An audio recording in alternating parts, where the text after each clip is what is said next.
जय हिंद मेरे दोस्तों, स्वागत है फिर से आपको अपने YouTube channel learn commerce by Harsh पे। तो इसमें हम अपना बिजनेस कम्युनिकेशन जो है कंप्लीट करने वाले, चाहे आपके इग्नू में हो, डीओ में हो, MBA, BBA, BCom, BCom honours, BA, किसी भी सेमेस्टर में हो तो ये चल जाने वाला है। ठीक है, कोई भी सेमेस्टर में कोई इश्यू नहीं है। तो विदाउट टाइम वेस्ट हम वीडियो को स्टार्ट करते हैं। अगर इसका पीडीएफ चाहिए होगा तो आपको उसके लिए हमारा टेलीग्राम चैनल या फिर व्हाट्सएप चैनल जो है ज्वाइन करना पड़ेगा। ठीक है मेरे भाई। ठीक है, और इसके लिए कमेंट में जरूर पीडीएफ लिख देना, फिर मैं एक बनाऊंगा एंड देन आपको शेयर कर दूंगा। अब वीडियो में कोई अगर इशू है तो उसके लिए भी कमेंट कर देना। तो विदाउट टाइम इस वीडियो को स्टार्ट करते हैं। ठीक है। इंग्लिश बिजनेस कम्युनिकेशन हमारे बुक का नाम है। ठीक है, आई थिंक सब्जेक्ट का नाम है। ठीक है, तो इंट्रोडक्शन पढ़ लेते हैं बिजनेस कम्युनिकेशन की। तो business communication is the process of sharing information between, with in and outside of a company. चलो इतना समझ लेते हैं। सबसे पहले कम्युनिकेशन आप सेमेस्टर 1, 9, 11th और 12th इन सब में आप कम्युनिकेशन, संचार सब कुछ पढ़ चुके हैं। अब थोड़ा सा ही वर्डिंग चेंज होगी। बिजनेस कम्युनिकेशन क्या मतलब है इसका? Business communication is the process of sharing information, information को आदान प्रदान करना कंपनी के अंदर, कंपनी के बाहर और कंपनी के बीचों में। दो कंपनी से आपस में एक दूसरे में इंफॉर्मेशन कर रही है, वो आपका बिजनेस कम्युनिकेशन होगा। कंपनी के बाहर, कंपनी के अंदर से कंपनी के बाहर इंफॉर्मेशन जा रही है, बिजनेस कम्युनिकेशन हो गया। ठीक है, कंपनी के अंदर आ रही है तो भी बिजनेस कम्युनिकेशन होगा। It is the life blood of an organisation. ठीक है, यही यही वो जो चीज है जो ऑर्गेनाइजेशन को जिंदा रखता है। दैट हेल्प इन डिसीजंस, जो कि डिसीजन बनाने में और अपने बिजनेस के गोल्स अचीव करने में हेल्प करता है। ठीक है, क्या बिजनेस कम्युनिकेशन? बिजनेस कम्युनिकेशन क्या है? ये आपका संचार का रूप है जो कि आपको शेयरिंग, आपकी जो इन्फॉर्मेशन है उसको, वैसे मेरे को हिंदी में बताने की कोई जरूरत नहीं है, इन्फॉर्मेशन को शेयर करने में आपकी हेल्प करता है। ठीक है, कंपनी के अंदर, कंपनी के बाहर और एक कंपनी से दूसरी कंपनी में। ये कंपनी को जिंदा रखने के लिए बहुत जरूरी है, बिकॉज ये हेल्प करता है डिसीजन मेकिंग में और बिजनेस के गोल्स को अचीव करने में। अब प्रोसेस, ठीक है, प्रोसेस को एक एग्जांपल से समझना। ठीक है, सबसे पहले मैं कहूँ, मेरे पास एक आइडिया आया और मैं वो आइडिया आपको शेयर कर रहा हूँ। ठीक है, मैं कैसे शेयर कर रहा हूँ? आपको शेयर कर रहा हूँ। ठीक है, तो जो जिसके पास आइडिया आया, जो अपनी फीलिंग एक्सप्रेस करना चाहता है, जो अपने माइंड की बातों को एक्सप्रेस करना चाहता है, उसे हम क्या बोलेंगे? सेंडर बोलेंगे। ठीक है, सेंडर था। ठीक है, अब मेरी बारी है। मैं उस चीज को, मेरे दिमाग में ना वो बात आई कि हेलो भाई कैसे हो, मुझे आपसे ये पूछना है। तो अब मैं उस बात को सोचूंगा कि यार मैं इसे ये चीज इंग्लिश में बोलूं क्या हिंदी में बोलूं, किस चीज में एनकोड करूं, मैं इसे किस चीज में करूं एनकोड। ठीक है, एनकोड। ठीक है, अब मेरे दिमाग में जो आएगा वो होगा वो मैसेज, जो मैं आपको बताना चाहूंगा वो होगा वो मैसेज। ठीक है, अब मैं जिस चीज से आपको भेजूंगा, मैं आपको किसके थ्रू भेज रहा हूं? अपने कैमरे, फोन और इंटरनेट के थ्रू। इंटरनेट के थ्रू, तो इंटरनेट क्या होगा? चैनल। चैनल को हम हिंदी में क्या कहते हैं? माध्यम। क्या कहते हैं सर? माध्यम कहते हैं। किसी माध्यम से भेजा। ठीक है, अब चैनल पता चल गया। अब रिसीवर, आप लोग क्या हो सर? अभी रिसीवर हो, आप लोग रिसीव कर रहे हो। मैं जो भेज रहा हूँ कैमरे के थ्रू, माइक के थ्रू, है ना, इस मीडियम से जो मैं भेज रहा हूँ इंटरनेट के थ्रू, आप लोग क्या कर रहे हो? रिसीव कर रहे हो। तो जिसको मैसेज मिलता है वो क्या होता है सर? रिसीवर होता है। ठीक है, अब मैं जो इंग्लिश बोल रहा हूँ, अब मैंने जैसे किसी को बोला कि हाउ आर यू, है ना, तो उसने बोला यार हाउ का मतलब हो जाता है मेरे से पूछ रहा है। ठीक है, यू का मतलब मेरे से पूछ रहा है, हाउ का मतलब कैसा है। तो ये सब हो सकता है, ये पूछ रहा हो कि मैं कैसा हूं। तो मैंने इस चीज को क्या किया? डिकोड कर दिया। मैंने इस चीज को क्या किया? डिकोड। मेरे, ठीक है, अब मैं जो आपको बोल रहा हूँ, आप उसे क्या कर रहे हो? अपने मन में डिकोड कर रहे हो कि सर जो बोल रहे हो उसका मतलब। अब फीडबैक अब मैं बोलूंगा भाई मेरी वीडियो में थोड़ी सी भी दिक्कत आई हो तो प्लीज कमेंट में मेरे को फीडबैक दो। तो अगर आप जो मेरे को रिप्लाई दोगे, that is called the feedback. लेकिन अभी अगर आपका वीडियो अटकने लग जाए, वीडियो में दिक्कत आ जाए, नेट चला जाए, बफरिंग हो जाए वीडियो में, या फिर फोन स्विच ऑफ हो जाए, that is called the noise और बैरियर। ठीक है, जो भी रुकावटें आती है। अब इनकी डेफिनेशन के साथ विदाउट टाइम वेस्ट फटाफट से पढ़ लेते हैं। ठीक है, बिल्कुल भी 1 मिनट टाइम वेस्ट नहीं होने दूंगा। मैं कह रहा हूं वीडियो भी मत देखो, आप चाहो तो मेरे टेलीग्राम पे जाओ, पीडीएफ डाउनलोड करो, उससे पढ़ो, मेरे को कोई दिक्कत नहीं है भाई। ठीक है, तो चलो आगे देख लेते हैं क्या लिखा है। Sender when professionally required to communicate ideas through और मैसेजेस। ठीक है, जो मैसेजेस के थ्रू अगर हम किसी को आइडिया कुछ देना चाहते हैं, बताना चाहते हैं, तो वो आपका क्या हो जाएगा? सेंडर हो जाएगा। जो देना चाहता है वो सेंडर होगा, पहले ही बोल रहा हूं। ठीक है, एनकोडिंग क्या होता है? Encoding is the act of translating information into systematic code such as language और signals।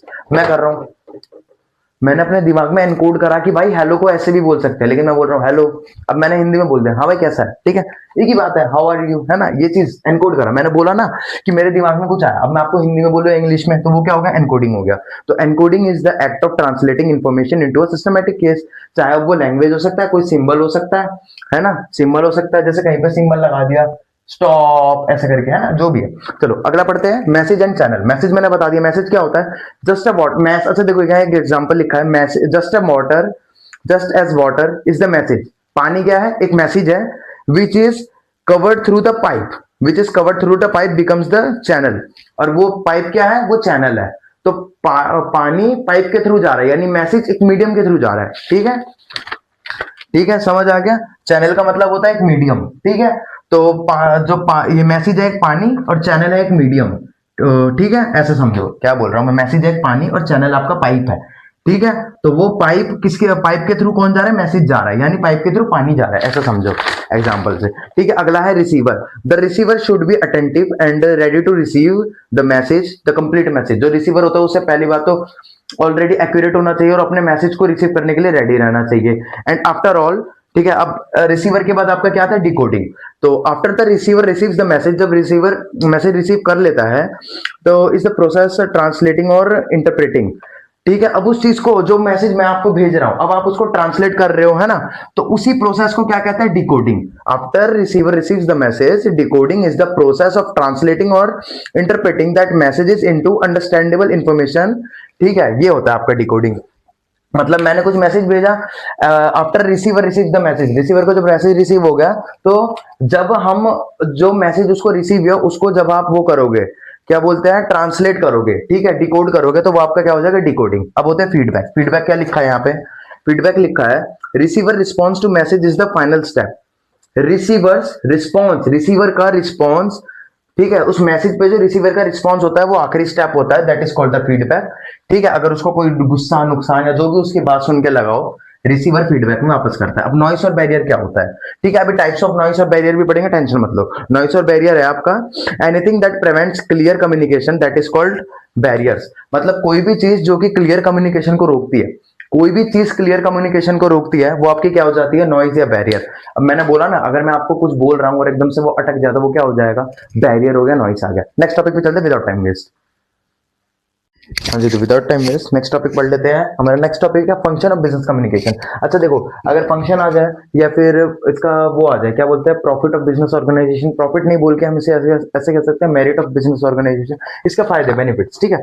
तो सिंपल से आपको सबसे पहले बताना है इंफॉर्मेशन फंक्शन, यानी कि it help to provide information to the employees, ऐसे कह सकते हो। It help to determine the hierarchical, क्या लिखा है एक बार पढ़ के बता देता हूँ, हायरार्कियल, हाँ यही लिखा है, hierarchical, hierarchical levels. Hierarchical levels क्या होता है, हायरार्किकल लेवल्स ये होते हैं कि मतलब आपका सबऑर्डिनेट क्या है, आपका सुपीरियर कौन है। मतलब और एक ऑर्गेनाइजेशन है, एक ऑफिस है, एक ऐसा मान के चलो कंपनी है, उसमें कौन किसका मैनेजर है, कौन किसके नीचे काम करता है, इसे हम कहते हैं हायरार्किकल लेवल्स, है ना। तो ये डिफाइन करने में हेल्प कौन करता है, यही डिफाइन करने में हमारे बिजनेस कम्युनिकेशन हेल्प करती है, ठीक है। अब है अगला कंट्रोल फंक्शन।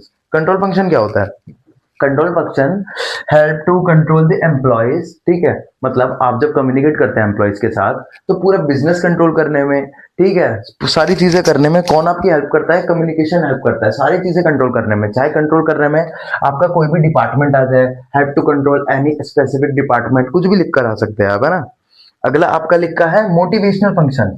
तो ये देखो, business communication help to motivate employees, simple सी बात है।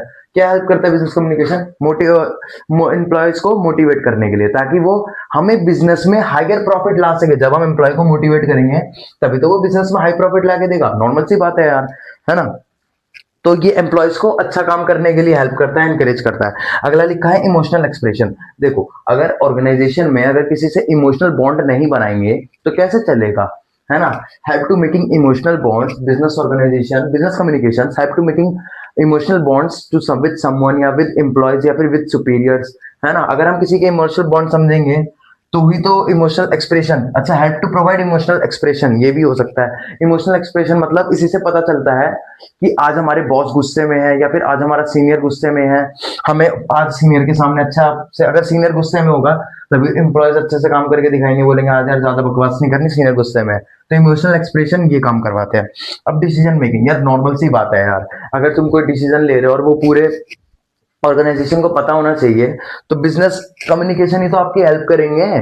अगर तुम यहाँ पे एक और वर्ड लगा दो, help to make, business communication, BC लिख रहा हूँ, business communication helps to take effective and efficient, effective and efficient decisions, ठीक है, डिसीजंस। इसका मतलब क्या है?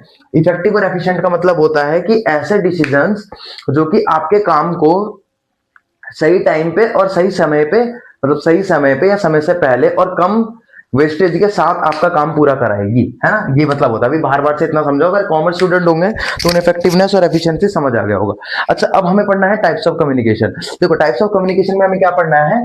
Verbal communication, non verbal communication, ठीक है। मतलब टाइप कम्युनिकेशन दो टाइप के होते हैं, वर्बल और नॉन वर्बल। वर्बल कौन से होते हैं? जो लिख सकते हो और लिख सकते हो और बोल सकते हैं। नॉन वर्बल वो होते हैं जो बॉडी लैंग्वेज, फेशियल एक्सप्रेशन और बॉडी टोन के साथ होते हैं। अच्छा, इनके भी अंदर कुछ टाइप्स होते हैं। स्पोकन भी दो, वो वर्बल भी दो टाइप के, ओरल और राइटिंग, और ये इतने सारे टाइप के। इन सब के बारे में थोड़ा थोड़ा डिटेल में फटाफट से पढ़ लेते हैं विदाउट टाइम वेस्ट, है ना। मैं आपका 1 मिनट वेस्ट नहीं होने दूंगा, ठीक है, ध्यान रखना। और अगर आपको अभी भी बोल रहा हूँ कि अगर आपको सिर्फ पढ़ना है तो भाई मेरे टेलीग्राम पे जाओ, मैंने फ्री में पीडीएफ दे रखी है, ये बनवा कर दे रखी है मैंने, उसे जाके पढ़ लो। मेट्रो में बैठे हो, अगर बस वगैरह में बैठे हो, फिर ट्रैवल करते हुए जा रहे हो, इसे पढ़ लो, तुम्हारा सारा काम हो जाएगा। जो मैं डेफिनेशन अपनी कॉपी में पढ़ रहा हूँ ना भाई, यही सारी डेफिनेशन इजी लैंग्वेज में, अगर उसमें दिख रहा हो, यही सारी डेफिनेशन इजी लैंग्वेज में मैंने पीडीएफ में प्रोवाइड करी है, ठीक है। नेक्स्ट नेक्स्ट टॉपिक पे चलते हैं। हाँ जी, तो फटाफट से ओरल कम्युनिकेशन को एक बार पढ़ लेते हैं। It is the process of conveying messages through spoken words, इधर फेस टू फेस और we are medium like a phone. या तो हम फोन पे बात कर रहे होते हैं, या फिर हम बोलकर जो अपने शब्दों को दर्शाते हैं, इधर फेस टू फेस, या तो फेस टू फेस किसी से बात कर रहे होते हैं, ठीक है। ठीक है, हाँ जी, तो ये हो जाता है हमारा ओरल कम्युनिकेशन। अच्छा, इसके फायदे या फिर अच्छा, the most preferred mode of business, the most preferred communication mode of business, mode of communication of business. क्यों? देखो, मतलब कि सबसे ज्यादा प्रेफर क्यों करा जाता है? क्योंकि बिकॉज, अच्छा, अगर बेनिफिट आ जाए तो भी लिख सकते हो इसमें। फीडबैक कैसे मिलता है? बिल्कुल इमीडिएट फीडबैक मिलता है। रिस्पॉन्स मतलब जल्दी मिलता है। मैं आपसे सामने से बात कर रहा हूँ, अगर सामने से बात कर रहा हूँ तो हेलो, वो बोलेगा हाँ भाई कैसा है, ऐसा तो नहीं बोलेगा ना कि 10 मिनट बाद दे रहा हूँ रिप्लाई, ऐसा कुछ। वो सामने सामने रिप्लाई दे देगा, है ना भाई। ओके, तो अगला है, सॉरी सॉरी जस्ट सेकंड, अगला है हमारा परसुएसिवनेस, ठीक है। परसुएसिवनेस का मतलब हम ऐसे समझ सकते हैं कि मतलब किसी चीज को, मतलब किसी को कन्विंस करना, किसी को कन्विंस करना, इजी टू कन्विंस समवन, है ना। कन्विंस करना इजी रहता है, ठीक है। परसुएसिवनेस का मतलब ये सब, जो बिजनेस में कन्विंस करना बहुत जरूरी होता है, ठीक है। अब चाहे वो अपनी स्मार्टनेस से कर रहा हो, जैसे कि कहीं पे फाइल प्रेजेंटेशन से किसी को कन्विंस करना है कि हाँ आप हमारी कंपनी में पैसा लगाओ या कुछ भी, ठीक है। तो फ्लेक्सिबिलिटी मतलब कि फॉर्मल हो चाहे इनफॉर्मल हो, किसी भी तरीके से आप किसी से बात कर सकते हो। फ्लेक्सिबिलिटी का मतलब ये है, जैसे कि अगर अपना भाई बंधु दोस्त हो गया ना, कोई नॉर्मल बंदा हो, तो उससे हम इनफॉर्मल तरीके से बात करेंगे, हाँ भाई और हालचाल तेरा ठीक है। एंड अगर कोई जेन्युइन बंदा हो, जेन्युइन मीन्स कहने का मतलब है कि कोई हमसे सीनियर हो या फिर कोई अनदर कंपनी का बंदा हो, है ना, या फिर कोई पुलिस वाला हो, तो उससे हम कैसे सर टाइप या अच्छे से बात करेंगे, ठीक है। तो ये हो जाता है फ्लेक्सिबिलिटी है इसमें, आप जैसे चाहे वैसे बात कर सकते हो। सोशल बॉन्डिंग, तो भाई आपके जो सोशल बॉन्डिंग है आसपास के लोग, मतलब सोशल बॉन्डिंग मीन्स आमने सामने से बात करके जो भी है आप अपना बॉन्ड जो है वो अच्छा कर पाओगे। फटाफट से फटाफट राइटिंग वाला देख लेते हैं, उसके बाद आगे देखते हैं। हाँ जी, तो देखो, अब हमें पढ़ना है रिटन कम्युनिकेशन। ये क्या है? It is the process of carrying messages through written words, ठीक है। मतलब कि हमारे मैसेज कैरी करता है कैसे? रिटन वर्ड्स में, उसे ही हम रिटन रिटन कम्युनिकेशन कहते हैं। अच्छा, हमारा ओरल कम्युनिकेशन हो गया, ये इसका एग्जांपल है ईमेल या फिर लेटर या फिर रिपोर्ट्स या फिर कोई मेमो, ठीक है। अब क्या लिखा है? No organisation can function without it. बिल्कुल सही बात है भाई, कोई भी ऑर्गेनाइजेशन और रिटन कम्युनिकेशन के अलावा चल ही नहीं सकती। चल तो वैसे ओरल कम्युनिकेशन के अलावा भी नहीं, ठीक है। इसके की एडवांटेजेस क्या है? अल्टरेशन एंड एडिटिंग, इसका मतलब क्या है? उसका मतलब है अल्टरेशन एंड एडिटिंग। देखो, एडिटिंग मतलब इससे तुम ऐसे समझो कि जैसे तुमसे कोई गलती हो गई, मैंने कुछ लिखा, जैसे कि मैंने लिख दिया HERSH, मैं लिखना चाहता था हर्ष, मैंने ई लगा दिया एक ही जगह, तो यार अब मैं इसे काट के या फिर इसे कट करके आगे ठीक कर सकते हो। तो पेंसिल से लिखना हो तो इरेज करके दोबारा लिख सकता हूँ। तो हम एडिट कर सकते हैं इतनी चीजों को। एक्यूरेसी एंड क्रेडिटेबिलिटी, इसका मतलब क्या है? ठीक है, इसका मतलब है use as a proof in future. अच्छा, इसमें एक्यूरेसी ये है कि मतलब इसको हम एज अ प्रूफ के तौर पर यूज कर सकते हैं फ्यूचर में। जैसे मुझे किसी ने धमकी भरा लेटर लिखा, अब मैं वो लेटर लिख के कोर्ट में जाऊंगा, पुलिस पे जाऊंगा, देखो मेरे पे धमकी भरा लेटर आया, ठीक है। आगे अच्छा, ये हाँ, जब मोर ट्रस्टेड होता है, ये इसी में एक और पॉइंट है, मोर ट्रस्टेड, ये ज्यादा भरोसेमंद होते हैं क्योंकि लिखित रूप में रहता है ना भाई। प्रॉपर्टी के कागज भी तो लिखित रूप में रहते हैं यार, ठीक है। अब हमारा बच्चा वेल ऑर्गेनाइज इन्फॉर्मेशन, इसका मतलब क्या है? इसका मतलब है सीक्वेंस वाइज, ठीक है। मतलब देखो अभी मैं आपको नोट पीडीएफ नोट प्रोवाइड दे रहा हूँ, तो वो अच्छे से वेल ऑर्गेनाइज्ड होंगे, ठीक है। उसकी वो जो इन्फॉर्मेशन मैं दूंगा वेल ऑर्गेनाइज्ड होंगे, एक सीक्वेंस वाइज होगा। पहले यूनिट 1, फिर यूनिट 2, फिर यूनिट 3, इस टाइप से होगा, है ना। एक सीक्वेंस वाइज होगा, एक आपको देखने में आसानी पड़ेगी, ठीक है। तो आप वेल ऑर्गेनाइज्ड इंफॉर्मेशन को क्या कह सकते हो कि सीक्वेंस वाइज इंफॉर्मेशन रख सकते हैं हम, ठीक है, अच्छी तरीके से, ताकि देखने में समझ आए। वाइडर आउटरीच, अच्छा हम अपनी प्रेजेंटेशन है कुछ भी है, अगर उसको हम कहीं पे अपलोड कर देते हैं, कुछ किसी को दिखानी हो, जैसे हमने पोस्टर एडिट किया, नॉर्मल पोस्टर है, इसमें कुछ नहीं लिखा, इसमें खाली इंफॉर्मेशन लिख के फैला दिया सब जगह, तो देखो क्या है इसका मतलब, हायर रीच थ्रू एडवर्टाइजमेंट। अगर हम एडवर्टाइजमेंट से इसके हायर रीच हो जाती है, सबको हमारा नंबर दिखता है, सबको हमारी इन्फॉर्मेशन दिखती है, तो wider outreach, well organise information यानी sequence wise, accuracy and creditability, है ना, कि मोर ट्रस्टेबल है, और अल्टरेशन एंड एडिटिंग, मतलब इसमें हम बाद में ऑल्टर कर सकते हैं, एडिट कर सकते हैं, ठीक है। मेरी बात समझ आई। नेक्स्ट रिटन कम्युनिकेशन भी कंप्लीट। अब नॉन वर्बल कम्युनिकेशन पढ़ने के बाद अच्छा सुनो, इसमें एक इंपॉर्टेंट टॉपिक ये भी है, बैरियर्स, टाइप ऑफ बैरियर्स। तो हो सके तो भाई मेरे पर टाइम हो तो मैं लास्ट में कराऊंगा टाइप ऑफ बैरियर्स, अगर टाइम बचता है तो, नहीं तो भाई प्लीज टाइप ऑफ बैरियर्स मैं अपने नोट्स में दे दूंगा, नोट्स में से कर लेना, ठीक है। एक बार मैं हल्का हल्का बता जरूर दूंगा अगर टाइम मिला तो, ठीक है। नेक्स्ट टॉपिक पे चलते हैं। हाँ तो फटाफट से मेरे भाई नेक्स्ट टॉपिक देख लेते हैं, नॉन वर्बल जिसे हम कहते हैं नॉन वर्बल कम्युनिकेशन, है ना। इसमें क्या लिखा है, body languages, facial expression and tone. अच्छा ठीक है, चलो देख लेते हैं, समझ लेते हैं। It is the process of conveying messages without the use of words और लैंग्वेज। हम किसी भाषा का या फिर किसी शब्दों का इस्तेमाल नहीं कर रहे होते नॉन वर्बल कम्युनिकेशन में। It constitute significant part of all communication. चलो ठीक है, आगे समझते क्या लिखा है। ये कितने टाइप्स का है, देखो 1 2 3 4 5 6 7। अच्छा इसे लास्ट में डिटेल में समझ लेंगे थोड़ा सा, क्योंकि थोड़ा सा बड़ा टॉपिक है। काइनेसिक्स, काइनेसिक्स क्या होता है मेरे भाई, चलो मैं नोट्स उठा लेता हूँ अपने। काइनेसिक्स यानी कि बेसिकली अगर हम कह सके तो बॉडी लैंग्वेज होती है, मतलब आपके फेस के एक्सप्रेशन से लेके सब कुछ। देखो काइनेसिक्स क्या होता है, इसका मतलब है आपके शरीर के मूवमेंट्स, क्या है, आपके शरीर के मूवमेंट्स, उतार चढ़ाव, आई कांटेक्ट वगैरह सब कुछ इसी के अंदर आ जाता है। फेस एक्सप्रेशन, ठीक है, जैसे एक मुस्कुराते चेहरा खुशी दिखाता है, ऐसा कुछ इस टाइप समझो, ठीक है। अब आ जाता है आपका पैरा लैंग्वेज, क्या, अब पैरा लैंग्वेज, ये रहा पैरा लैंग्वेज। और इससे इससे आपका पहले भी क्वेश्चन आया था, ठीक है, इससे आपका पहले भी क्वेश्चन आया था, तो पैरा लैंग्वेज इंपॉर्टेंट है। पैरा लैंग्वेज का मतलब है कि आप क्या बोल रहे हैं उससे ज्यादा कैसे बोल रहे हैं, मतलब कि मैं अभी बोल रहा हूं कि ओए भाई कैसा है, लेकिन अगर मैं यही चीज ऐसे बोलूं, ओए भाई कैसा है, गुस्से में बोला मैंने, मतलब आप क्या बोल रहे हैं उससे ज्यादा किस टाइप से बोल रहे हैं, है ना। इसमें आवाज की वॉल्यूम भी आ जाती है कि आपकी वॉल्यूम ऊपर है नीचे है, आपके आवाज का साउंड मतलब ज्यादा है कम है, इस टाइप की चीजें आ जाती है इसमें, ठीक है। जैसे एक ही बात मैंने आपको बताया कि गुस्से में अलग बोल सकते हैं और प्यार से अलग। अच्छा प्रोक्सेमिक्स क्या हो जाता है, प्रोक्सेमिक्स हमारा होता है स्पेस लैंग्वेज। ये दो टाइप का होता है, intimate space and social public. मतलब प्रोक्सेमिक्स को तुम ऐसे समझो कि, मतलब प्रोक्सेमिक्स को तुम ऐसे समझो कि स्पेस, हमें किससे कितना स्पेस रह के बात करनी चाहिए। मतलब कि आपका कोई करीबी होगा तो आप उससे कैसे बात करोगे, हाँ भाई ठीक है कंधे पे हाथ रखकर। लेकिन अगर आप किसी, हाँ अगर आपका कोई करीबी होगा तो आप क्लोज रहोगे, वो क्लोज आपका किस स्पेस में आ जाएगा, इंटीमेट स्पेस में आ जाएगा। लेकिन आप सोशल या फिर पब्लिक, जैसे कि आप किसी हॉस्पिटल में गए हो या फिर किसी मीटिंग में गए हो, तो आप कैसे इतनी दूर रह के बात करोगे, मतलब एक हाथ से तो ज्यादा दूरी रह के बात करोगे, एकदम क्लोज आके बात करोगे नहीं ना, यही मैं समझा रहा था। तो इंटीमेट स्पेस में वो क्लोज आके बात करेंगे जैसे हम क्लोज के लोगों से, मतलब आसपास के जानकारी लोगों से बात करते हैं। सोशल पब्लिक में हम नॉर्मल मीटिंग्स वगैरह की बात कर रहे होते हैं, इसमें दूर रहेंगे, ठीक है। आगे हमारे नोट्स उठा लेते हैं, और ये क्या लिखा है, प्रोक्सेमिक्स हो गया हमारा। क्रोनेमिक्स, ठीक है। क्रोनेमिक्स में क्या लिखा हुआ है हमारा कि मतलब ठीक है, मतलब इसका ताल्लुक टाइम से है, टाइम लैंग्वेज मैंने लिख भी रखा है ब्रैकेट में। बिजनेस में वक्त पर आना, पंक्चुअलिटी, आपके प्रोफेशनलिज्म और डिसिप्लिन को दिखाता है, ठीक है, ध्यान रखना।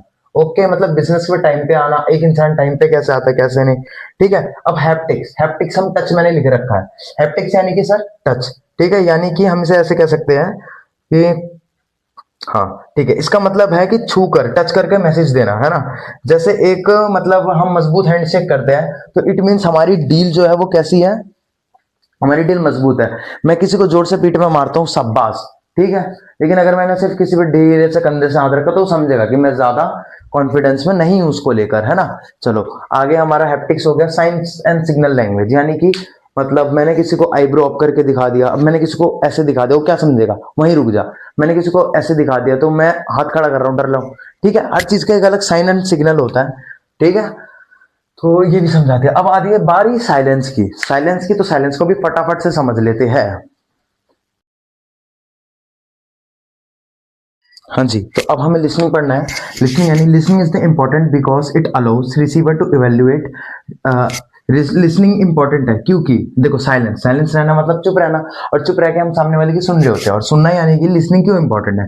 Listening is important because it allows, ये क्या अलो करता है, रिसीवर को अलो करता है टू इवेल्युएट, डिस्क्रिमिनेट और इम्पैटिक। अच्छा, अब इन तीनों को, लिसनिंग को मैं अलग से क्यों समझा रहा हूँ भाई, क्योंकि एग्जाम में आ सकता है, तो मैं एग्जाम ओरिएंटेड पढ़ा रहा हूँ। तो इवेल्युएट, डिस्क्रिमिनेट और इम्पैटिक, ये तीनों का मतलब आप समझते हैं। देखो, इवेल्युएट मतलब होता है टेक इंपॉर्टेंट डिसीजंस, रिसीवर को इंपॉर्टेंट डिसीजंस लेने में हेल्प करता है। इवेल्युएट का मतलब इंपॉर्टेंट डिसीजंस, ठीक है। डिस्क्रिमिनेट करने में भी हेल्प करता है, डिस्क्रिमिनेट मतलब, ठीक है, डिस्क्रिमिनेट का मतलब है इसमें इंपॉर्टेंट जो बातें हैं ना वो निकालने के लिए, ठीक है, इंपॉर्टेंट बातें इसको बताने के लिए, इंपॉर्टेंट बातें निकालने के लिए, ठीक है, इंपॉर्टेंट डिसीजंस लेने के लिए, ठीक है। Listening is important because it allows receiver to evaluate and discriminate, ठीक है, टेकिंग टू इंपॉर्टेंट डिसीजंस और डिस्क्रिमिनेट करने में।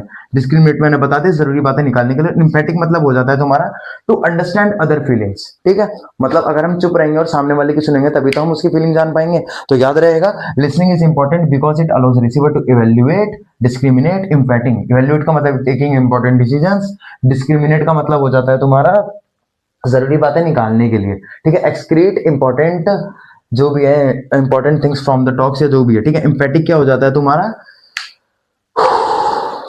सॉरी मैंने टॉक बोल दिया, from the conversation, okay. And तुम्हारा इम्पैटिक क्या हो जाता है, हमारा understand other feelings, to understand other feelings, दूसरों की भावनाएं समझने के लिए। इतना हो गया, तो चलो अब फटाफट से हमारा ये पूरा कंप्लीट हो चुका है, इसके ये सारे मैंने करवा दिए थे, बस लिसनिंग रह गया था।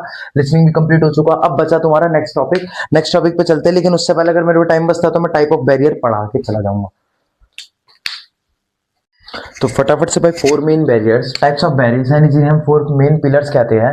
अच्छा, बैरियर्स क्या होता है, रुकावट है, वो रुकावट है जो आपको कम्युनिकेशन करने में दिक्कत देती है, मैंने बता दिया था। तो ये चार टाइप की होती है। फिजिकल बैरियर, हमारा सेमेटिक सेमेंटिक लैंग्वेज, दो बार लैंग्वेज लिख देता है, कंफ्यूज होता था। सेमेंटिक लैंग्वेज बैरियर, ठीक है, हमारा एक हो गया साइकोलॉजिकल बैरियर्स, और दूसरा है सोशो कल्चरल बैरियर्स, ठीक है। तो पढ़ लेते हैं बड़ा सब। फिजिकल बैरियर्स वो होते हैं जिसमें नॉइस, डिस्टेंस से, टेक्निकल ग्लिच की वजह से रुकावट आ जाए, उन्हें फिजिकल बैरियर्स कहते हैं। सेमेंटिक लैंग्वेज बैरियर यानी मल्टी मीनिंग वर्ड्स या फिर पुअर ट्रांसलेशन, मतलब जैसे किसी को हिंदी बोलने ढंग से नहीं आती, मान के चलो कोई दूसरा स्टेट का पर्सन है, वो हिंदी बोलना चाह रहा है तो वो थोड़ा अटकेगा, है ना, तो उस चीज को हम पुअर ट्रांसलेशन कहते हैं। मल्टी मीनिंग वर्ड्स, जैसे उसके स्टेट में कुछ और इसका मतलब है ना, उसके लैंग्वेज में, एंड उसका यही मतलब कुछ और है, तो वो कंफ्यूज हो जाएगा और ट्रांसलेशन में दिक्कत हो जाएगी, है ना। जैसे जस्ट लाइक बंगाली लोग जो आजकल इंस्टाग्राम पे भी दिखाता है कि बंगाली लोग पीने को खाना बोलते हैं कि पानी खाबो या जल खाबो, है ना। तो इस तरह वजह से थोड़ा सा कम्युनिकेशन में दिक्कत आ जाता है। साइकोलॉजिकल बैरियर्स, है ना, तो lack of attention, psychological barrier यानी मानसिक में थोड़ी सी रुकावट है, मानसिक रुकावट है जिसे हम कह सकते हैं, ठीक है। ये किस वजह से हो सकती है, कैसे हो सकती, कौन सी होती है, लैक ऑफ अटेंशन, जैसे किन किन लोगों को अटेंशन चाहिए होती है पर उन्हें नहीं मिलती, या फिर उनकी इमोशनल स्टेट ही ऐसी होती है जिसकी वजह से वो ढंग से कम्युनिकेट नहीं कर पाते। Socio cultural barrier, socio cultural barrier में सबसे पहले बॉडी लैंग्वेज भी आ जाता है। सोशो कल्चरल बैरियर मतलब कि एक इंसान की दूसरी कल्चर है और एक इंसान की दूसरी, और इसमें बॉडी लैंग्वेज भी आ जाता है कि इस बॉडी लैंग्वेज का वहां कुछ और मतलब हो, है ना। जैसे कि वो कह रहा है कि ऐसे, तो हम सोचेंगे इसका मतलब है रुकने को, पर क्या पता उसके उसके उधर इसका मतलब वो हेलो कैसे हो, है ना। तो ये हो जाता है तुम्हारा बॉडी लैंग्वेज में एक इसमें, और एक और आ जाता है इसमें, आपका आ जाता है सोशो कल्चरल में, आपका आ जाता है सोशल स्टेटस। क्या, सोशल स्टेटस, सोशल स्टेटस, ऐसे मान के चलो कि एक कंपनी का सीईओ है, यानी कि ऐसे ऐसा मान के चलो अंबानी जी की कोई कंपनी है जियो, और उसमें एक छोटा सा एम्प्लॉय है, बिल्कुल छोटा सा एम्प्लॉय, वो छोटा सा काम करता है, और एकदम से अंबानी जी आके उससे बात करने लगे, भाई वो बात नहीं कर पाएगा, समझ रहे हो, वो चुप हो जाएगा, उसे कुछ समझ नहीं आएगा कि मैं क्या रिप्लाई दूं, है ना। इतने बड़े इंसान से एक छोटा सा एम्प्लॉय मिल रहा है, काम कोई छोटा बड़ा नहीं कह रहा मैं, है ना, लेकिन वो कंपनी का सीईओ, वो मालिक, और वो छोटा सा एक एम्प्लॉय, तो जब वो अंबानी सर से मिलेगा तो वो क्या सोचेगा, कुछ बोल ही नहीं पाएगा।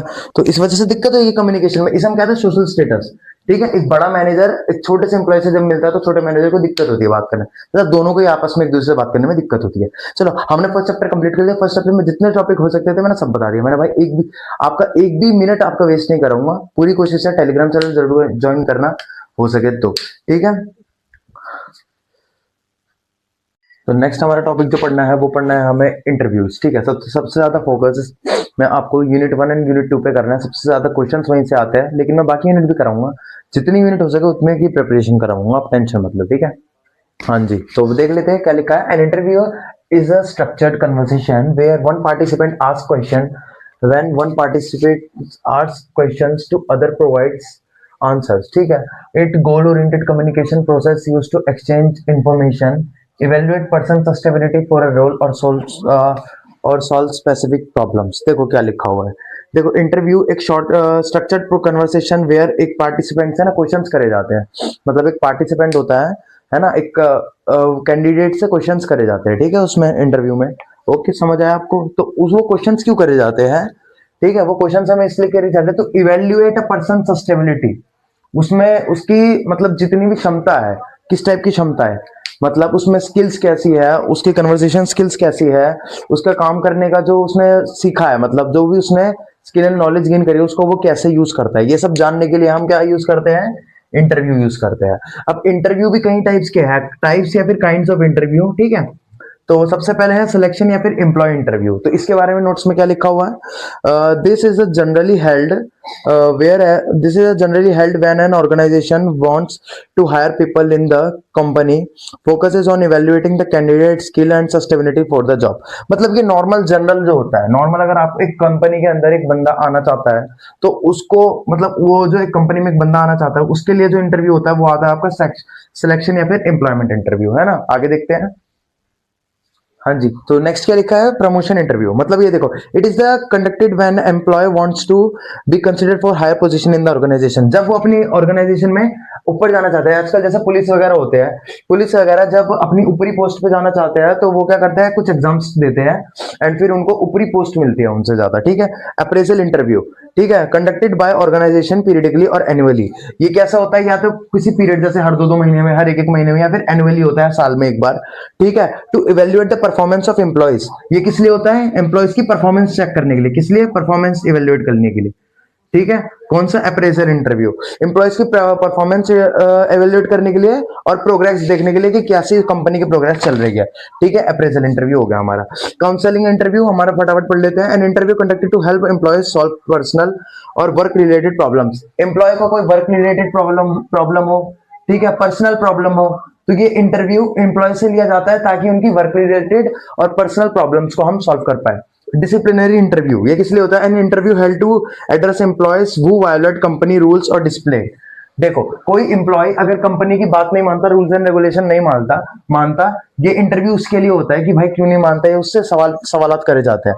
जो कंपनी के रूल्स एंड रेगुलेशंस नहीं मानता उसके लिए होता है ये इंटरव्यू, उससे किया जाता है, ठीक है। ग्राइवेंस इंटरव्यू, यहाँ क्या लिखा है, an interview where employees express complaints against the organisation और वर्कर को वर्कर्स।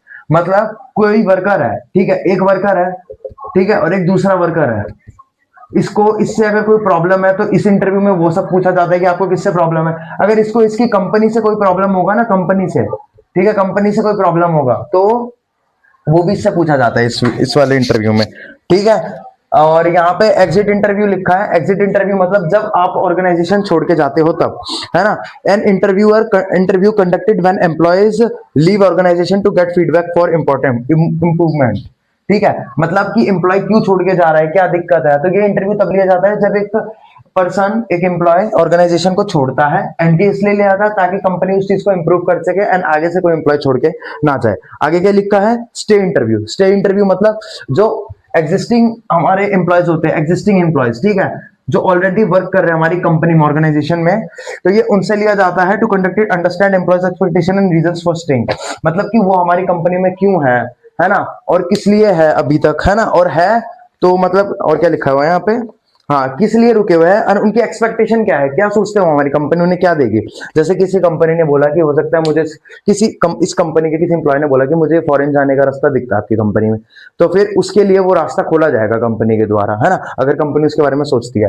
किसी ने बोला कि मेरे को और करियर अपना इसी कंपनी में बिल्ड करना है, मुझे और किसी कंपनी में चेंज नहीं करना, तो फिर उसके लिए भी ये कंपनी रास्ता आगे दिखाएगी, है ना, इंप्रूवमेंट करती है, ठीक है। एम्प्लॉय सेटिस्फेक्शन, एम्प्लॉय के एक्सपेक्टेशन को जानकर, ठीक है। चलो नेक्स्ट टॉपिक पे चलते हैं विदाउट टाइम वेस्ट। हाँ जी, तो फटाफट से हमारा आगे का एक टॉपिक देख लेते हैं जिसमें है हमारा अदर टाइप्स ऑफ इंटरव्यू, ठीक है, अदर इंटरव्यू स्ट्रेटेजीज, ठीक है। तो फटाफट देख लेते हैं डेप्थ एक्शन इंटरव्यूज क्या होता है। तो हमारा डेप्थ एक्शन इंटरव्यूज होता है these which are in conducted understand analyse person to an as an individual apart from his professional capabilities. देखो इसमें बहुत ही डेप्थ लेवल पे बात पूछी जाती है एम्प्लॉय से।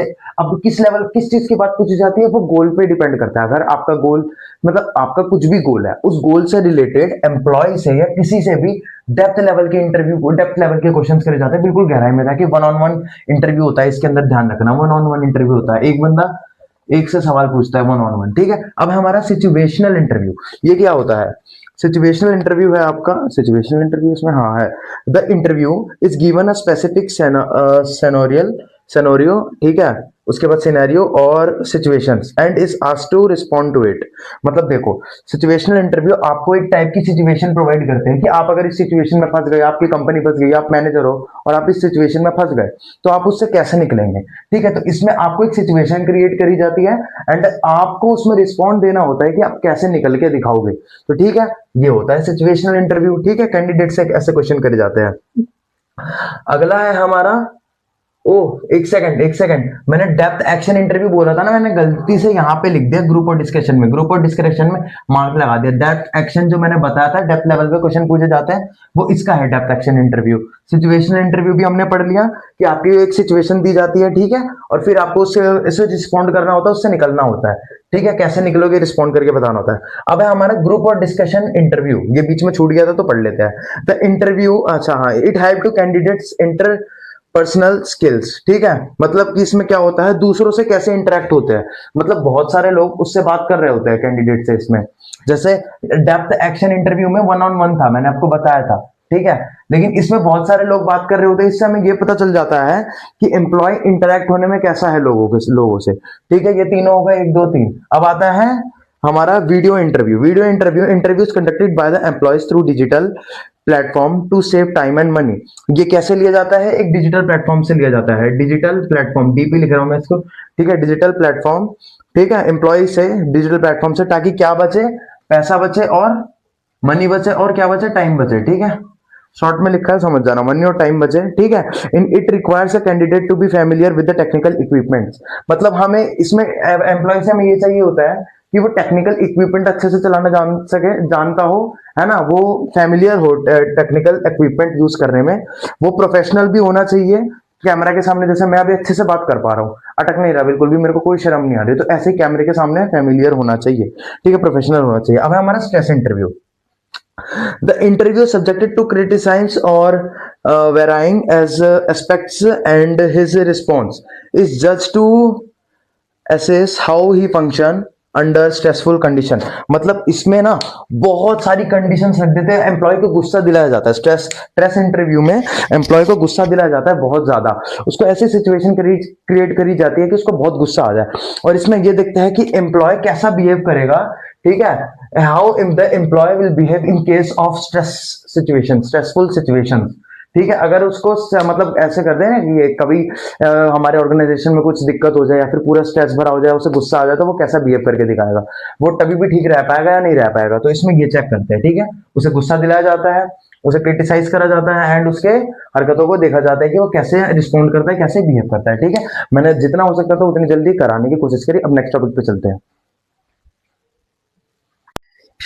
हाँ जी, तो देखो सबसे गाइस मैंने वीडियो स्टार्ट करी है, 1 मिनट भी आप सबका मैंने वेस्ट नहीं किया, 1 मिनट भी मैंने कुछ फालतू नहीं बोला, ऐसा भी नहीं कि मैंने शुरू के 5-6 मिनट ऐसे ही निकाल दिए फालतू में, ठीक है। मैं कंटिन्यूसली अभी तक आपको पढ़ाता जा रहा हूँ एंड इट्स 1:43 AM रात के हो रहे हैं अभी, ठीक है, अगर आपको उसमें दिख रहा हो तो, ठीक है। तो अब देखो हमारा 1-2 टॉपिक्स और बचे हैं इंपॉर्टेंट, जिससे आपका एग्जाम में अच्छे मार्क्स तो आ ही जाएंगे, है ना। तो ये टॉपिक भी फटाफट से कर लेते हैं। बस एक बार एक प्यारा सा कमेंट कर देना, एंड फर्स्ट कमेंट जो है वो देख लेना, हो सके तो हिट द सब्सक्राइब बटन, अगर आपके वीडियो काम आए तभी करना, वरना मत करना। तो चलो फटाफट से, अच्छा वीडियो से याद है भाई यार, मैं बार बार कह रहा हूँ, टेलीग्राम चैनल ज्वाइन कर लेना, उसमें आपको PDF जरूर मिल जाएगा, ठीक है, वो जरूर काम आएगी आपके ओरल प्रेजेंटेशन। अब चाहे व्हाट इज प्रेजेंटेशन क्वेश्चन आ जाए, या फिर प्रेजेंटेशन आ जाए, ओरल प्रेजेंटेशन आ जाए, कुछ भी आ जाए, लिख के यही आना है। अब प्रेजेंटेशन, अच्छा मैं इसमें से पढ़ के बताऊंगा नोट्स में से। अब presentation is mode of communication use to achieve some defined objective, ठीक है, used to, okay. Presentation can be made to introduce और market a new product, to discuss new business plans और एनालाइज अ रिपोर्ट। देखो presentation की use होता है report को analyse करने के लिए, ठीक है, कोई नया बिजनेस प्लान है उसको डिस्कस करने के लिए, या फिर कोई नया प्रोडक्ट है उसको मार्केट में लाने के लिए, इंट्रोड्यूस करने के लिए, ठीक है। इसलिए हम प्रेजेंटेशन को यूज करते हैं। मेरे पास कुछ प्लान है। अच्छा, ये भी एक प्रेजेंटेशन ही है ना भाई, मैं पढ़ा रहा हूँ, मैंने इस तरीके से लिखा है, सिंगल सिंगल वर्ड्स लिखे हैं, बाकी सब मैं अपनी तरफ से पढ़ के बता रहा हूँ, तो ये क्या भी प्रेजेंटेशन है। अच्छा, प्रेजेंटेशन के कई टाइप्स होते हैं भाई, ठीक है, मैं जल्दी जल्दी पढ़ा दूँ। प्रेजेंटेशन के कई टाइप्स होते हैं। सबसे पहला है इम्प्रॉम्प्टू। इम्प्रॉम्प्टू कौन सा? Impromptu presentation. इसमें क्या होता है? It is the presentation deliver without any prior preparation और नोटिस। मतलब कि बिना किसी नोटिस, बिना किसी प्रिपरेशन के आपको बोलनी पड़ती है एकदम से। जैसे कि आप प्रेयर में आप खड़े हुए और एकदम से आपको उठा के लाया एंड आपसे बोला कि बच्चों को हरियाली के बारे में बताओ, तो वो आप जो भी बोलोगे सब तब एकदम से खुद से बोलोगे, है ना, ये रहता है। तो वो ये सब आ जाता है इम्प्रॉम्प्टू प्रेजेंटेशन में, ठीक है। अब आता है extempore presentation. The presentation brief notes और आउटलाइंस, ठीक है, instead of a full script. मतलब देखो, ये मेरी बात कर रहा है। जैसे मैंने देखो सिर्फ है, ओहो सॉरी, हेडिंग्स लिया, सिर्फ हेडिंग्स लिया, ब्रीफ नोट्स, मतलब कुछ नोट्स है ना, पर पूरी एक क्या बोलते हैं उसे, स्क्रिप्ट नहीं ले लिया कि मैंने इसका पूरा डेफिनेशन लिखा, फिर इसका पूरा डेफिनेशन लिखा, मैंने बाहर बाहर से लिख लिया, है ना। तो ये भी किस में आ जाता है? एक्सटेम्पोर प्रेजेंटेशन में आ जाता है, ठीक है। ये सबसे ज्यादा इफेक्टिव होता है, याद रखना, इसमें लिखकर आना मोस्ट इफेक्टिव, है ना। अगर आ जाता है टाइप्स ऑफ प्रेजेंटेशन तो लिख कर आना कि extempore presentation is the most effective presentation, ठीक है, for everyone. The presentation uses brief notes और outlines instead of a full script. Full script use नहीं करता, ब्रीफ नोट और आउटलाइंस लेता है, ठीक है। स्क्रिप्टेड प्रेजेंट, अब आ जाता है स्क्रिप्टेड प्रेजेंटेशन। ये कौन सा होता है? The entire presentation is written down word for word, ठीक है। हाँ, तो इसमें आपका पूरा प्रेजेंटेशन लिखा हुआ होता है एक वर्ड में, एक टोटली एक चीज में, जैसे मतलब एक पूरी पेज में पूरा प्रेजेंटेशन आपका लिखा हुआ है और वो पढ़ के आप सामने वाले को बता रहे होते हो, सुना रहे होते हो, ठीक है। स्क्रिप्टेड प्रेजेंटेशन वो होता है the entire presentation is written down word for word, ठीक है, एक एक वर्ड लिखा हुआ है। अब आ जाता है मेमोराइज प्रेजेंटेशन। इसका मतलब होता है the presentation commits the entire speech to memory, learn it by hearts। मतलब देखो, ये सब आपको ऑलरेडी याद रहता है, याद रहता है, ऐसे याद रखना है, याद रहता है, ठीक है, ये याद रहता है, ठीक है। ये लाइन लिख कर आना, learns it by heart, learns it by heart, इसका मतलब आपको अपने दिल से याद रहता है, ठीक है। अब हमें पढ़ना फीचर्स ऑफ गुड, अच्छा, गुड प्रेजेंटेशन, ठीक है। सबसे पहले purpose, you should know why you are giving this presentation. आपको पता होना चाहिए कि आप क्यों ये प्रेजेंटेशन दे रहे हो, आपका क्या पर्पस है, ठीक है, आप क्या अचीव करना चाहते हो, क्या आपका गोल है, वो आपको प्रेजेंटेशन बनाते टाइम पता होने चाहिए। अच्छा, ये फीचर्स ऑफ गुड प्रेजेंटेशन है, ठीक है। ऑडियंस, ठीक है, who is the listener and their taste and age. आपको पता होना चाहिए कि लिसनर कौन है, सुनने वाला कौन है प्रेजेंटेशन को, एंड उसका एज, उसको क्या चीज पसंद है। ब्रेविटी हो जाती है, presentation should be less in time, मतलब प्रेजेंटेशन छोटी होनी चाहिए, ऐसा नहीं कि बहुत ज्यादा टाइम ले लो, है ना, ठीक है। डिलीवरी यानी कि the presentation should be confident and maintain. आपको प्रेजेंटेशन कैसे डिलीवर करनी है? आपको कॉन्फिडेंट रहना है, ठीक है, कॉन्फिडेंट रहना है, मेंटेन, ठीक है, should be confident and maintain a positive posture. Maintain positive posture मतलब ऐसा नहीं कि यार आप ऐसे झुक आराम से ढीला डाला होके ऐसे करके प्रेजेंटेशन, नहीं, आपको एक्टिव रहना है अच्छे से, मेंटेन अ पॉजिटिव पोस्चर, ठीक है, थ्रू आउट द सेशन, पूरे सेशन में। एंड अच्छे से आपको क्या बनाना है? आई कांटेक्ट बनाना है, सबसे क्या बनाना है? आई कांटेक्ट बनाना है, आई कांटेक्ट बनाना है, ये भी डिलीवरी में आ जाता है। कैसे आपको यानी कि प्रेजेंटेशन डिलीवर करनी है, आई कांटेक्ट बनाना है, पॉजिटिव बॉडी लैंग्वेज होना चाहिए, ये भी पढ़ लिया, मेंटेन अ पॉजिटिव पोस्चर, ये भी पढ़ लिया, ठीक है। प्रेजेंटेशन कैसे देनी? कॉन्फिडेंट होके देनी, ठीक है। तो मेरे भाई प्रेजेंटेशन से भी मैंने, आप ये भी आपके यूनिट 5 का एक इंपॉर्टेंट पार्ट था जो कि मैंने खत्म कर दिया, ठीक है। एक बार देख लेते हैं नेक्स्ट टॉपिक कुछ है या नहीं, है ना। हाँ जी, तो फटाफट से नेक्स्ट टॉपिक करते हैं।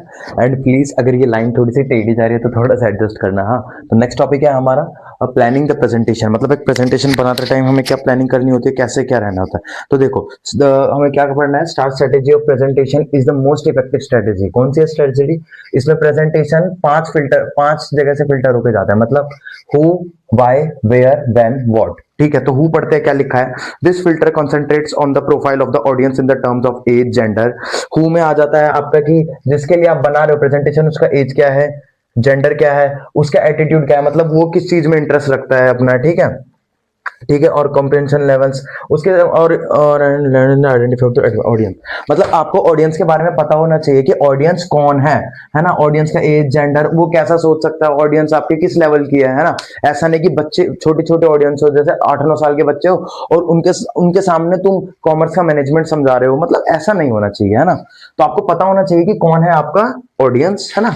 चलो नेक्स्ट है हमारा वाई। वाई में हमारे क्या लिखा हुआ है, the filter defines the purpose of the presentation.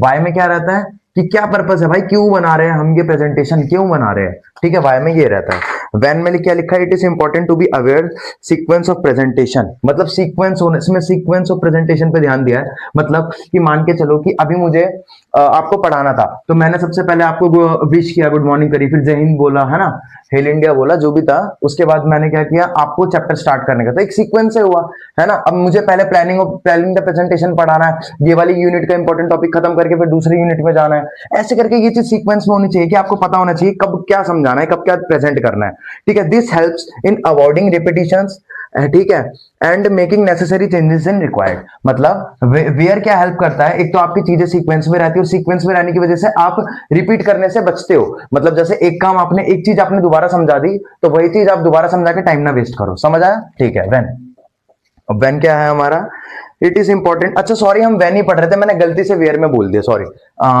एक सेकंड, जस्ट अ सेकंड, देखो हमने वेयर पढ़ा था, वेयर में क्या था, the place where the presentation will take place. अच्छा वेयर में प्लेस होता है, मैंने गलती से वेयर में कर दिया, पिछली बार भी यही गलती हुई थी। वेयर क्या हो जाता है आपका प्लेस, कि कौन सी जगह पे आपको प्रेजेंटेशन करनी है।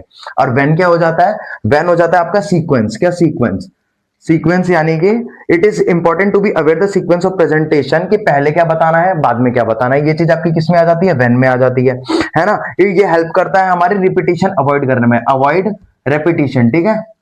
मतलब एक ही चीज बार बार दोहराने से आपकी मदद करता है, आपका टाइम ना वेस्ट हो। जैसे अभी मेरा वेस्ट हो गया, मैंने एक और बार दोहराया, मैंने गलती कर दी थी, है ना भाई। अब आ जाता है लास्ट में what, this ensures the content of presentation in terms of interest, validity, need for detailing and support technology, ठीक है। मतलब व्हाट में क्या रह जाता है, ये कंटेंट बताता है कि प्रेजेंटेशन का क्या कंटेंट है, कहां से लाना है, ठीक है, क्या और कहां किस चीज के लिए क्या बना रहे हो तुम, वो चीज है, ठीक है, कि क्या कंटेंट बना रहे हो इन टर्म्स ऑफ इंटरेस्ट, ठीक है, इन टर्म्स ऑफ वैलिडिटी, ठीक है, कितने टाइम तक, उसके बाद इन terms of need and detailing and support of technology presentation. अच्छा अब अगला जो हमारा टॉपिक है वो है हमारा बिजनेस रिपोर्ट। क्या है सर, लास्ट टॉपिक है बिजनेस रिपोर्ट।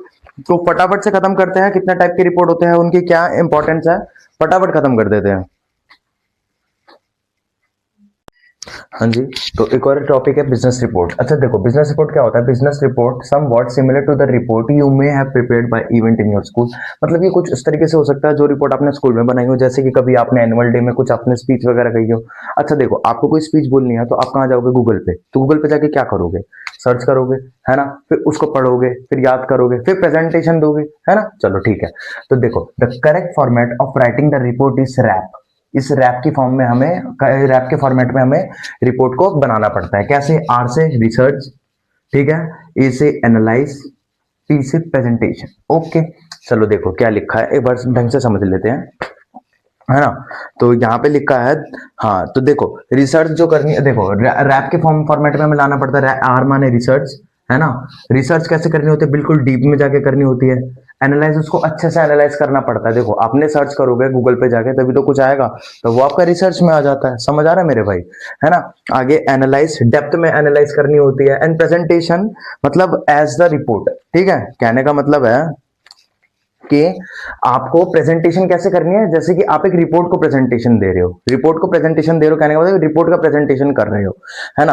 आपने उसको रिसर्च किया, फिर उसके बारे में विश्लेषण करा, पढ़ा, एनालाइज किया, एंड उसके बाद अब आप उसे प्रेजेंटेशन दे रहे हो, प्रेजेंट कर रहे हो दूसरों के सामने एज अ रिपोर्ट, है ना। उस रिपोर्ट को प्रेजेंट कर रहे हो दूसरों के सामने। तो ये तीन चीजें हो जाती है रिपोर्ट में, तब जाके वो पूरा रिपोर्ट कहलाता है। अब रिपोर्ट आपके दो टाइप्स के होते हैं, ठीक है, फॉर्मल रिपोर्ट्स, इनफॉर्मल रिपोर्ट्स। अच्छा अगर मैं आसान भाषा में बताऊं तो फॉर्मल रिपोर्ट्स वो एक तमीज वाले रिपोर्ट्स होते हैं जो आप किसी अपने सीनियर से या किसी बिजनेस पर्सन से बात कर रहे होते हो, है ना, जो कि आपसे आपका सुपीरियर होता है, आप उसको भी कह सकते हो।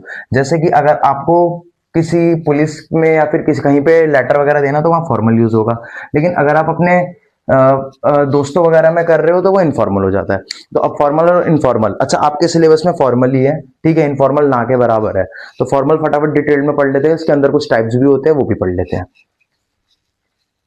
हाँ जी, तो हमारे हमारे लास्ट टॉपिक है ये, ठीक है। तो फटाफट से विदाउट टाइम वेस्ट, अच्छा टॉपिक बहुत बड़ा है लेकिन मैंने इसमें खाली हेडिंग हेडिंग लिखे, तो छोटा मत समझना इस टॉपिक को। सबसे पहले हमने पढ़ना था बिजनेस रिपोर्ट। तो बिजनेस रिपोर्ट मैंने पिछले बार में टॉपिक में समझा दिया, पिछले वाली क्लिप में आई थिंक सो, है ना। तो अब हमें पढ़ना है फॉर्मल रिपोर्ट्स। सबसे पहले तो फॉर्मल रिपोर्ट्स के बारे में समझते हैं। Formal reports is an official document that complies detailed information. इसमें क्या रहती है भाई, डिटेल्ड इन्फॉर्मेशन रहती है फॉर्मल रिपोर्ट्स में। डिटेल्ड रिसर्च रहती है, data regarding a specific business problem और ऑर्गेनाइजेशन। ये डेटा रहता है इसके अंदर एक स्पेसिफिक बिजनेस ऑर्गेनाइजेशन के लिए, ठीक है, या फिर एक स्पेसिफिक बिजनेस का कोई प्लान है उसके लिए। It purposes is to analyse information, draw logical conclusion and provide suggestion. इसका पर्पस क्या होता है, फॉर्मल रिपोर्ट का पर्पस होता है एनालाइज करना इन्फॉर्मेशन को, ठीक है, लॉजिकल कंक्लूजन निकालना। मतलब अगर आपकी कंपनी किसी चीज में फंस गई है तो उस चीज में मतलब आपकी कंपनी कुछ करने वाली है तो उसके क्या क्या कंक्लूजन बाहर आ सकते हैं, क्या कंपनी लॉस में जाएगी, क्या कंपनी प्रॉफिट में जाएगी, तो वो कंक्लूजन भी आता है। अच्छा ठीक है, कंक्लूजन भी निकलते हैं, इसमें हम लिखते हैं एंड प्रोवाइड सजेशंस और रिकमेंडेशन। और क्या सजेस्ट करना चाहिए हमें ऐसे टाइम पे, क्या चीज हमें करनी चाहिए, तो वो चीज सजेशंस भी होती है इसके अंदर। तो ये तो हमारा फॉर्मल रिपोर्ट्स। अब इतनी सारी चीजें आप याद कैसे रखोगे, तो भाई इसके लिए आपके लिए नोट्स मैंने टेलीग्राम पर अपलोड कर दिए, बार बार बोल रहा हूँ। फॉर्मल रिपोर्ट क्या होता है, एक ऑफिशियल डॉक्यूमेंट होता है जो कि अपने अंदर डिटेल्ड इन्फॉर्मेशन रखता है सारी रिसर्च और डेटा करने के बाद, ठीक है। और इसमें बिजनेस प्रॉब्लम्स की भी रहती है, ऑर्गेनाइजेशन में अगर कोई बिजनेस प्रॉब्लम है तो वो भी फॉर्मल रिपोर्ट के अंदर ही आपका आ जाता है, ठीक है। और उससे बचने के लिए कुछ सजेशंस, क्या क्या कंक्लूजन्स होंगे, है ना, सब कुछ उसके अंदर आपका फॉर्मल रिपोर्ट के अंदर रहता है, ठीक है। कंक्लूजन यानी कि मतलब ऐसा मान के चलो आपकी कंपनी जैसे 10,000 का कहीं पे इन्वेस्ट करने वाले, वैसे तो ज्यादा का करिए 10,000 का, तो इसके क्या क्या कंक्लूजन निकलते हैं, या तो लॉस हो जाएगा, तो प्रॉफिट हो जाएगा, या तो नो प्रॉफिट नो लॉस, है ना, इस टाइप के कंक्लूजन। फीचर्स क्या है इनके, मतलब क्या है हमारा फॉर्मल रिपोर्ट्स के अंदर, तो ये सबसे पहले एनालिटिकल नेचर की में है। मतलब these reports do more than just give facts, they analyse data to provide solution. ये डेटा को अच्छे से एनालाइज करती है, क्या करती है, डेटा को अच्छे से एनालाइज करती है ना। एंड उनके क्या क्या प्रोवाइड करती है, एंड प्रोवाइड सॉल्यूशन, ठीक है, and provide solution and recommendation of business problem. अगर बिजनेस की प्रॉब्लम्स है तो उनको फिक्स करने के लिए सॉल्यूशंस प्रोवाइड करती है। लेंथ, अच्छा इसकी लेंथ होती है लॉन्ग, ठीक है, लॉन्ग लास्टिंग मजाक कर रहा हूँ। They are usually long documents. जो फॉर्मल रिपोर्ट्स होते हैं कैसे होते हैं, लंबे डॉक्यूमेंट्स होते हैं, मोर देन 10 पेजेस हम कह सकते हैं, ठीक है। दे अच्छा टारगेट ऑडियंस कहने का मतलब है outdated for high level readers. Formal reports किसके लिए बनता है, हाई लेवल रीडर्स के लिए। हाई लेवल रीडर्स मतलब जो कि ज्यादा डीप में ज्यादा गहरा पढ़ते हैं उनके लिए, जो ज्यादा पढ़ाई को समझ सकते हैं ज्यादा डीप पढ़ के। Readers like a head of industry, जैसे कोई हेड हो गया, इंडस्ट्री का हेड हो गया, इंडस्ट्री का हेड हो गया, है ना, और क्या होगा, एक्सपर्ट्स हो गए, उनके लिए फॉर्मल रिपोर्ट्स होता है। अब आता है हमारे काइंड्स ऑफ फॉर्मल रिपोर्ट्स। कितने टाइप के फॉर्मल रिपोर्ट्स होते हैं भाई, सबसे पहले आता है फेजिबिलिटी रिपोर्ट्स। फेजिबिलिटी रिपोर्ट्स क्या होता है, this type of report analyse specific type of work. मतलब जैसे आपकी कंपनी कोई काम कर रही है, ठीक है, तो उसके ऊपर जो रिपोर्ट बनेगी ना वो आपकी क्या कहलाएगी, फेजिबिलिटी रिपोर्ट। एक स्पेसिफिक वर्क में जो रिपोर्ट होती है ना वो आपकी होती है फेजिबिलिटी रिपोर्ट, ठीक है। And type of work and solution, and उससे अगर कोई प्रॉब्लम आती है तो उससे क्या क्या प्रॉब्लम आ सकती है एंड उसके क्या क्या सॉल्यूशंस निकल सकते हैं, वो फेजिबिलिटी रिपोर्ट में रहता है। उससे हमें कोई बेनिफिट होगा या नहीं, बेनिफिट और नॉट, बेनिफिट होगा या फिर नहीं होगा, वो भी फेजिबिलिटी रिपोर्ट्स में रहता है। लास्ट आता है इसके बाद आता है safety report. This report provide about the safety condition and danger hazards of the work place and also provide the steps taken to present hurts, ठीक है। देखो इसका प्रिवेंट हजार्ड्स मतलब ये दिखाता है कि आपको वर्क प्लेस में क्या क्या चीजें खतरे में हो सकती है। मतलब आपकी वर्क प्लेस जैसे कोई फैक्ट्री है ना, तो वहां पे मतलब ऐसा मान के चलो कोई फ्यूल इंडस्ट्री है ना, वहां पे फ्यूल वगैरह है सब कुछ, तो वहां पे सारा काम फ्यूल के लिए ही होता है, फ्यूल पैक्ड होकर कहीं पे जा रहा होता है, ऐसा कुछ समझो, है ना। जैसे कि ऑयल रिफाइनरीज होती है तो वहां पे क्या रहता है, सिगरेट जलाना मना रहता है ना। तो उनके लिए उन्होंने एक रिपोर्ट निकाली कि कितने लोग अभी भी अंदर छुपके से सिगरेट पीते हैं एंड इसके लिए हम क्या नहीं करें, हमने जबकि बता रखा है कि इससे नुकसान हो सकता है, ठीक है। इसमें सेफ्टी रिपोर्ट में यह आ जाता है सेफ्टी कंडीशन एंड डेंजर, मतलब कैसे हम उस चीज को खतरे को रोके। वर्किंग कंडीशन पे, वर्किंग वाली जगह पे क्या क्या खतरे हैं, उसको कैसे रोके, ये रहता है सेफ्टी रिपोर्ट में। कंप्लायंस रिपोर्ट आपका आ जाता है, इसमें होता है it is a report that informs weather a company is following specific rules regulation and loss.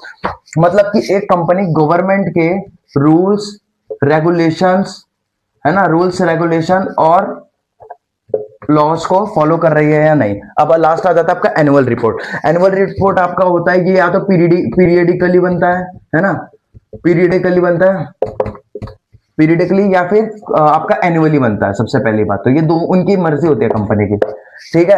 या तो पीरियडिकली बनता है, एनुअली। पीरियडिकली यानी कि हर 2-2 महीने में बना लो, हर महीने बना लो, हर 6 महीने में बना लो। इनफॉर्मल, इसमें क्या लिखा हुआ है, that provides yearly account of companies achievement.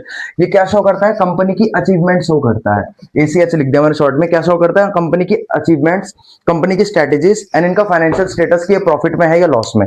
Annual report ये शो करता है, कंपनी का पूरा निचोड़ शो करता है कि कंपनी का क्या प्लान है, कंपनी किस किस प्रॉब्लम में फंस चुकी है एंड कैसे निकलेगी, एंड उसके बाद उनका कैसे प्रॉफिट है, कितना प्रॉफिट है, ठीक है।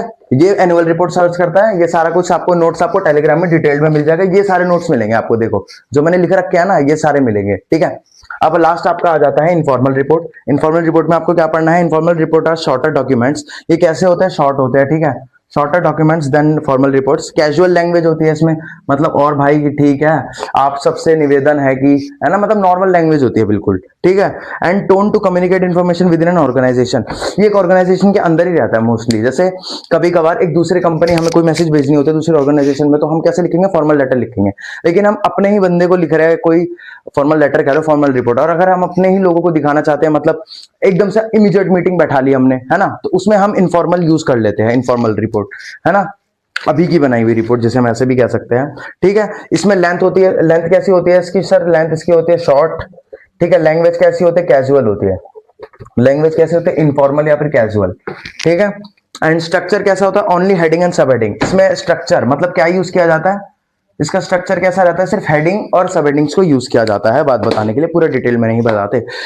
तो भाई मैं जितना करवा सकता था 1 घंटे से पहले पहले मैंने उतने टॉपिक्स करवा दिए। प्लीज हो सके तो एक बार फर्स्ट कमेंट कर देख लेना क्या लिखा है, एंड हो सके तो आपको वीडियो पसंद आई तो मैं सब्सक्राइब के लिए अभी नहीं बोल रहा, ठीक है। अगर आपके काम आए तो जरूर करना, ठीक है। और दूसरी चीज, आप एक कमेंट कर देना प्यारा सा अगर हो पाए तो आपसे, है ना। And all the best for your exam. और टेलीग्राम चैनल जरूर ज्वाइन करना, बार बार बोल रहा हूं क्योंकि ये सारे नोट्स डिटेल्ड में नोट्स आपको टेलीग्राम में मिल रखे हैं। अगर आप मेट्रो में जाते जाते भी उसे पढ़ लोगे ना भाई, आप बहुत अच्छा एग्जाम जाएगा वीडियो देखने के बाद, अगर ये पढ़ लिया तो, ठीक है। All the best, good luck, take care, अच्छे से देना एग्जाम।